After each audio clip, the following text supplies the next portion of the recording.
Também foi solicitado um segmento de prótese, qual seria, né, a forma mais fácil de fazer um segmento de prótese de forma mais eficiente, né? E tem outras perguntas aí que eu coloquei aqui, que não coloquei nessa entrada, mas que eu vou responder também. E algumas perguntas que são específicas para o doutor Jair, né? Como, por exemplo, a utilização da altura ao quadrado para pacientes com índice de massa maior que 30, pacientes elevados, tá? Então, eu vou começar já, vou compartilhar aqui minha tela. Então, esperar aqui a nossa produção fazer aí o compartilhamento de tela. 2, 1, já está vindo aqui, um instantinho. Pronto. Então, já estou compartilhando. Pronto. Está compartilhada, né, a minha tela. Ok. Então, vamos lá. Então, você vem aqui, né, a disciplina Medidas e Cálculos, e vamos começar, então, falando num passo a passo para a aquisição das medidas. Eu não estou vendo ele aqui, é possível? Eu teria que ver ele aqui, não? Não. Então, tá bom. Tá, perfeito. Então, vamos lá. Nós vamos iniciar, né, com aquelas 6 medidas básicas, lineares, mais a medida da via de saída do ventrículo esquerdo.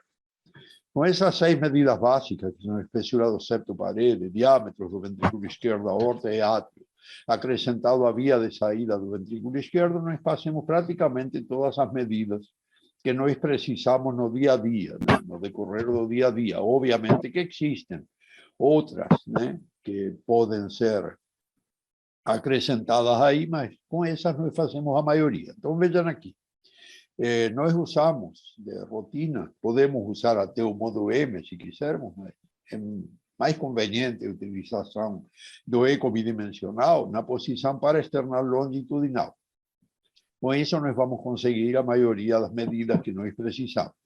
Então, no para external longitudinal, durante a diástole, nós vamos analisar os diâmetros. O diâmetro diastólico do ventrículo esquerdo, a espessura do septo, a espessura da parede. Tomando cuidado na espessura do septo de não incluir trabéculas do ventrículo direito e tomando cuidado aqui na espessura da parede de não incluir cordoalhas da válvula mitral. É apenas o único cuidado que nós precisamos para ter uma medida mais eficiente e, claro, que a nossa medida do ventrículo ela seja perpendicular ao eixo maior da cavidade, ou seja, não seja um modo M, né? O modo M ele vai ficar um pouco desfasado. Por isso que se prefere o eco bidimensional. Durante a diástole ainda, eu vou medir aqui o diâmetro da aorta. E vejam que o diâmetro da aorta, né, é muito interessante aqui para fazer essas medidas, dividir a tela em 2 partes, em 2 metades. Numa metade nós analisamos a diástole, né, ou seja, a espessura do septo, espessura da parede, diâmetro diastólico da cavidade e diâmetro da aorta. Quando medimos o diâmetro da aorta para colocar nosso laudo, nós vamos sempre excluir uma das paredes e incluir a outra. Ou seja, nós podemos começar na parte superior da parede anterior da aorta e na parte interna da parede posterior da aorta, de forma a incluir uma parede e excluir a outra. Tá? Já na sístole, nós vamos fazer as outras medidas, né, que são a diâmetro do átrio esquerdo, que também corresponde à luz do átrio esquerdo, ou seja, sem incluir a parede aórtica, e cuja medida esteja perpendicular ao eixo maior. Vamos fazer a medida do diâmetro sistólico do ventrículo esquerdo, tomando os mesmos cuidados anteriores, principalmente aqui na região posterior, onde tem cordoalhas. E também, com a válvula aórtica aberta, vamos medir aqui a via de saída do ventrículo esquerdo, que vai servir para fazer os cálculos de débito, por exemplo. Ou se quisermos calcular aí uma equação de continuidade aórtica também, vamos utilizar essa medida. Então, aqui, essa medida deve ser realizada um pouquinho para o lado do ventrículo, 2 a 3 milímetros abaixo, para o lado ventricular, do plano valvar aórtico. Isso é o que o guideline recomenda. Tá? Não há muita diferença você medir ao nível do plano valvar, mas o guideline recomenda 2, 3 milímetros, então vamos obedecer o guideline. Na prática, é mais ou menos a mesma coisa. Então, quando nós temos essas medidas básicas, nós conseguimos fazer uma série de cálculos né, de uma forma assim rápida e efetiva. Vejam que numa tela, né, para externar longitudinal, dividindo a tela em duas partes, eu consigo fazer a maioria das medidas que eu preciso para meu laudo. Então, a partir dessas medidas que eu fiz, eu vou calcular a massa do ventrículo esquerdo. E para calcular a massa do ventrículo esquerdo, através das medidas lineares, eu vou utilizar a fórmula da Sociedade Americana, aquela recomendada pelo guideline, no qual a massa do ventrículo esquerdo vai ser igual a diâmetro diastólico do ventrículo esquerdo mais a espessura do septo mais a espessura da parede, ou seja, eu calcular aqui esse diâmetro, incluindo as espessuras aqui, e vamos subtrair esse volume, né? Nós calculamos volume, vamos subtrair do volume interno, ou seja, do volume diastólico do ventrículo esquerdo, vamos tirar esse volume, vamos ficar apenas com o volume das paredes.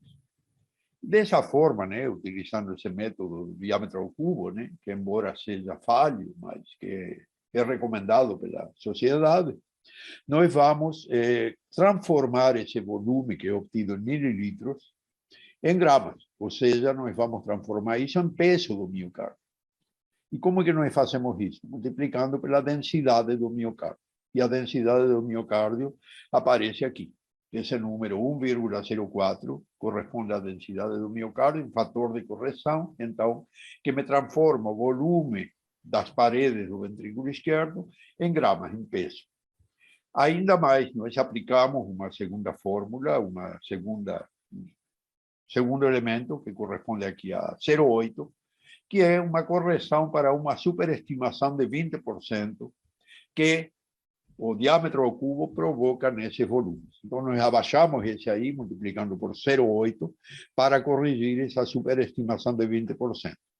E ainda utilizamos um outro elemento aqui, 0,6, que corresponde a uma constante da equação de regressão. Então, somando aqui diâmetro diastólico, mais espessura diastólica, mais espessura da parede, né, do septo e espessura da parede, e elevando isso todo ao cubo, subtraindo o diâmetro diastólico ao cubo, multiplicando pela densidade do miocárdio e aplicando essas duas constantes, a correção para 20% e a constante da equação, nós vamos obter a massa em gramas do ventrículo esquerdo. Agora, essa massa em gramas sozinha não tem muito valor.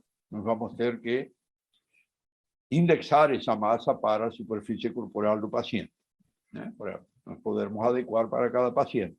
E os valores normais de massa indexada são até 115 gramas por metro quadrado para o sexo masculino e até 95 gramas por metro quadrado para o sexo feminino.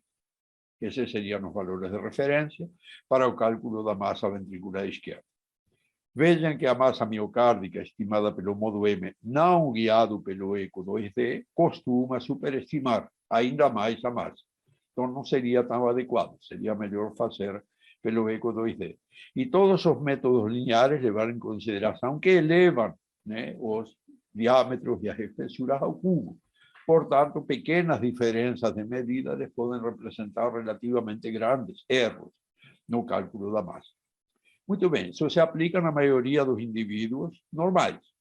Agora, quando o indivíduo é obeso, por exemplo, quando ele tem um índice de massa corpórea superior a 30, ele já entra na faixa da obesidade, aí o doutor Jair vai nos contar como é que ele faz para essa correção da massa para esses pacientes que apresentam obesidade.